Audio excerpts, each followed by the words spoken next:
হে দুনিয়ার মুসলমান, হে দুনিয়ার মানুষ, হে বাংলাদেশের আমার যুবক ভাইয়েরা, হে বাংলাদেশের সর্বস্তরের মানুষেরা, আপনারা যদি নিজেরাই নিজে কোনো প্রকার স্বৈরাচারকে ভোট দিয়ে চেয়ারে বসান, তাহলে হয়তোবা কোনো একদিন আপনাদের অবস্থা এমনই হবে, আপনাদের পায়ের নিচে রেখে পিষে পিষে মারবে।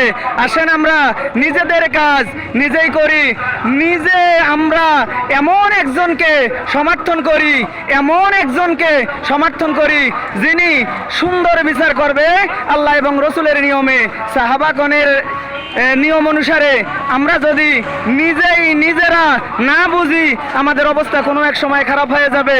দেখেন এই আল্লাহর বান্দারা কতগুলো মানুষ, এই আল্লাহর বান্দারা এরাও তো মানুষ, এরা চায় সুন্দর একটা নির্বাচন হোক, সুন্দর একটা আদর্শ আসুক বাংলাদেশের ভিতরে, সুন্দর একটা নিয়ম চলুক। কিন্তু আমরা কেমন মানুষ, আমরা নিজের বিবেকটাকে বিক্রি করে দিয়েছি। এ দুনিয়ার মানুষ, এ বাংলাদেশের সর্বস্তরের মানুষেরা, আপনারা একটু চিন্তা করে দেখেন, যদি আপনি আপনার নিজের সাথে জুলুম করেন, ভালোকে নির্বাচিত না করে চেয়ারে বসান, তাহলে কোনো একদিন আপনার অবস্থা খারাপ হয়ে যাবে রে মানুষ। শুধু কোনো একদিন না, আপনার পরকালের জিন্দিগানি অনন্তকালের সময় নষ্ট হয়ে যাবে।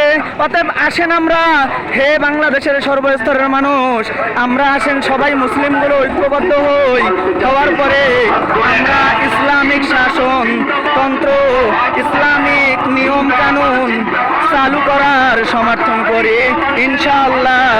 ইনিল হুকমু ইন্না লিল্লাহ।